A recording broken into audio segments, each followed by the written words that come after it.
चरखी दादरी नगर परिषद कार्यालय में आज एक बार फिर चेयरमैन बख्शीराम सैनी के मुर्दाबाद के नारे लगाए गए तो वहीं 5 सदस्यीय भुगतान कमेटी में अपने साथी पार्षद के चुने जाने पर मिठाइयां बांटकर खुशी भी मनाई गई। यहां आपको बता दें कि चरखी दादरी नगर परिषद में 5 सदस्यीय भुगतान कमेटी में पार्षदों में से एक सदस्य को चुने जाने के लिए विशेष बैठक का आयोजन चरखी दादरी नगर परिषद कार्यालय में किया गया था, जहाँ सदस्य को चुनने के लिए चुनाव प्रक्रिया करवाई गई। 2 पार्षदों के द्वारा अपना अपना नाम कमेटी के सदस्य के रूप में दिया गया था, जिसके बाद वोटिंग करवाकर कमेटी के सदस्य का फैसला किया गया, जिसमें वार्ड नंबर 9 के पार्षद विनोद सिंगमार 10 वोटों के मुकाबले 12 वोट हासिल कर कमेटी के सदस्य चुने गए, जिसके बाद उनके समर्थक पार्षदों के द्वारा मिठाइयां बांटकर खुशी मनाई गई। तो साथ ही चरखी दादरी नगर परिषद अध्यक्ष बख्शीराम सैनी को भ्रष्टाचारी बताते हुए उनके खिलाफ मुर्दाबाद के नारे भी लगाए गए। यहाँ गौरतलब है कि भुगतान कमेटी में चरखी दादरी नगर परिषद डीएमसी, चेयरमैन, वाइस चेयरमैन, कार्यकारी अधिकारी और एक पार्षद को शामिल किया गया है। भुगतान कमेटी के द्वारा विकास कार्य होने के बाद पैसों के भुगतान का कार्य किया जाएगा। भुगतान कमेटी को गठित करने के अवसर पर चरखी दादरी नगर परिषद डीएमसी अनुपमा अंजलि भी बैठक में मौजूद रही और पार्षदों में से एक सदस्य को चुने जाने की प्रक्रिया को वोटिंग के माध्यम से करवाया। भुगतान कमेटी के सदस्य चुने जाने पर पार्षद विनोद सिंगमार का कहना था कि उनको भाजपा के द्वारा अपना प्रत्याशी घोषित किया गया था, परंतु चरखी दादरी नगर परिषद चेयरमैन बख्शीराम सैनी के द्वारा उनका विरोध किया गया, जिस पर दूसरे दलों के पार्षद साथियों के सहयोग से उनको ये जीत मिली है, जिसके लिए वे उनका धन्यवाद करते हैं। उनके द्वारा कहा गया कि चेयरमैन के द्वारा किए जा रहे भ्रष्टाचार के खिलाफ विभिन्न दलों से समर्थित पार्षदों के द्वारा एक साथ मिलकर चुनाव में हिस्सा लिया गया ताकि भविष्य में विकास कार्यों को बेहतर तरीके से करवाया जा सके। उन्होंने कहा कि वे सभी मिलकर लगातार भ्रष्टाचार के विरुद्ध आवाज उठाते रहेंगे।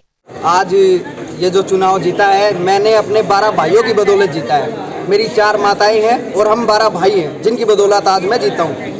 मैं बीजेपी ने अपना कैंडिडेट घोषित किया था और बीजेपी ने चेयरमैन साहब को भी कहा कि वो मुझे वोट करें, क्योंकि मैं बीजेपी का कैंडिडेट हूँ, लेकिन उन्होंने मुझे वोट नहीं किया और हमारे कैंडिडेटों को बहुत तोड़ने की कोशिश की, लालच दिया, फूट डालने की कोशिश की, लेकिन हम नहीं टूटे।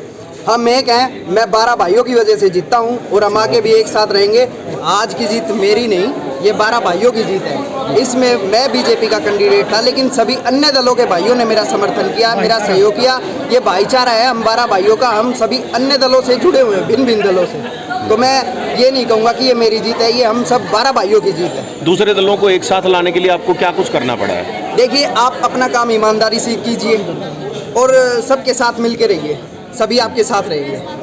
क्या कारण मानेंगे कि बीजेपी का होने के बाद, क्योंकि लगातार बीजेपी का विरोध होता आ रहा है, उसके बावजूद भी आप लोगों को चुन लिया गया? चेयरमैन के भ्रष्टाचारों से तंग आकर और जो ये आजकल काम नहीं हो रहा उससे तंग आकर हम सब एक हुए थे और हमारा प्यार प्रेम इतना बढ़ा कि हमने साथ काम करने के लिए कसम खा रखी कि हम आगे एक रहेंगे और काम करते रहेंगे और भ्रष्टाचार के खिलाफ लड़ाई लड़ेंगे। बख्शीराम सैनी भी बीजेपी पार्षद जो बीजेपी से बिलोंग करते हैं, और आप कैसे कह सकते हैं कि वो?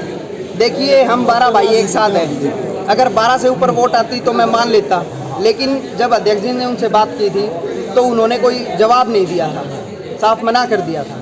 तो मैं नहीं मान सकता कि उन्होंने मुझे वोट दिया है। आपके प्रतिद्वंदी कौन सी पार्टी से खड़े थे जो जिनके खिलाफ आप जीते हैं? देखिए, जो नितिन कुमार जी हैं वो चेयरमैन साहब के प्रत्याशी थे और उनका एक अलग ही दल से नाता है।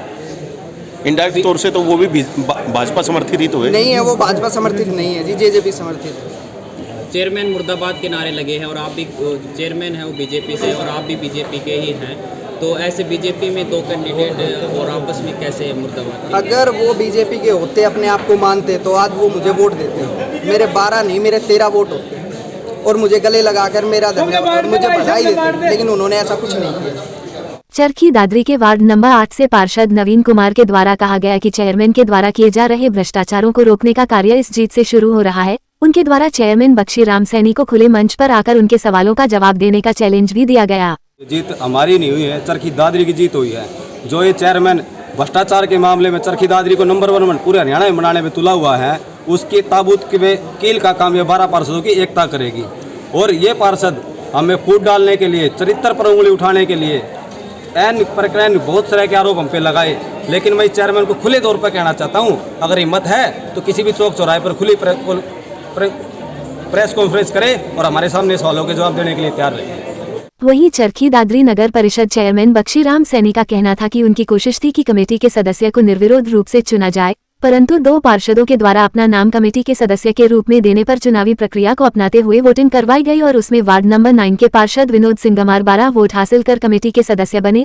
उन्होंने बताया कि भुगतान कमेटी न बनाए जाने की वजह से काफी विकास कार्य रुके हुए थे। अब कमेटी बनने के बाद विकास कार्यों को तेजी से करवाया जा सकेगा। उन्होंने आशा जताई कि जल्द ही कमेटी की बैठक कर पुराने कार्यों के भुगतान करवाए जाएंगे ताकि नए कार्यों को भी शुरू किया जा सके। हमारी बैठक पिछली 25 तारीख को थी, वो कैंसिल हुई कोई कारणवश, और आज हमारी पे कमेटी का चुनाव था। उसमें हम सर्वसम्मति बनाने की कोशिश करी, परंतु 2 पार्षद मेंबरों के द्वारा आप सहमति नहीं बन पाई। एक तो अपना नितिन बंसल जी और वार्ड नंबर 15 से, और वार्ड नंबर 9 से विनोद कुमार जी। तो उनका निर्णय लिया गया कि वोटिंग के अनुसार हो। एक पार्षद के आए 10 वोट, एक के 12 वोट आए। ये हमारे पे कमेटी बनानी हमारे ज़रूरी थी। और काफ़ी पेमेंट रुकी हुई थी, काम बंद थे, ठेकेदार हड़ताल पर जाने की, ये बनानी ज़रूरी थी। हमने लगा लो पे कमेटी का मेंबर चुन दिया है। अब आगे विकास कार्य तेजी पकड़ी जाए।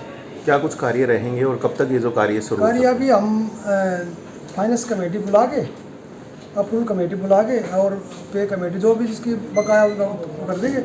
और जो हमारे विकास कार्य रुकावट बनी हुई थी वो हम जल्द ही अब शुरुआत कर देंगे। कब तक कमेटी की बैठक बुलाई जा सकती है? कमेटी की बैठक जल्द ही, कल या परसों में, 1-2 दिन के अंदर अंदर अभी डीएमसी अप्रूवल दे देगी। उसके बाद तुरंत प्रभाव से हम अपना कार्य शुरू करेंगे। डीएमसी मैम भी यहाँ पर उपलब्ध थी, तो क्या उन्होंने कुछ आगे का दिशा निर्देश दिए? उन्हें जाना पड़ेगा, यहीं ले रही बीस। उसके बाद में जो भी निर्णय लिया जाए तुरंत प्रभाव से किया जाए। कमेटी बनने के बाद सर क्या क्या काम शुरू किए जाएंगे? काम सभी काम हमारे गली बनना, पार्क की रिपेयरिंग और गेट, स्वास्थ्य द्वार, काफ़ी काम है हमारे। और सर जोड़ का भी कुछ काम बाकी है। काफ़ी काम हमारे पेंडिंग पड़े थे, अभी सभी को गति दी जाएगी। शामी सर का जो आपने बात की है तो कुछ बदलाव उसमें किए गए थे, लेकिन उसके आजू बाजू का जो एरिया आज भी गंदगी से हटा पड़ा है, तो उसको कब तक ठीक करवाया जा सकता है? वो अभी उसको ठेकेदार को नोटिस दे दिया 3 दिन का। वो तुरंत प्रभाव से हमने, मेरे संज्ञान में था, 2-3 बार भी मौखिक रूप से यहाँ पे उसको आज ही नोटिस दिया है। जल्दी काम शुरू करने की कह रहे हैं।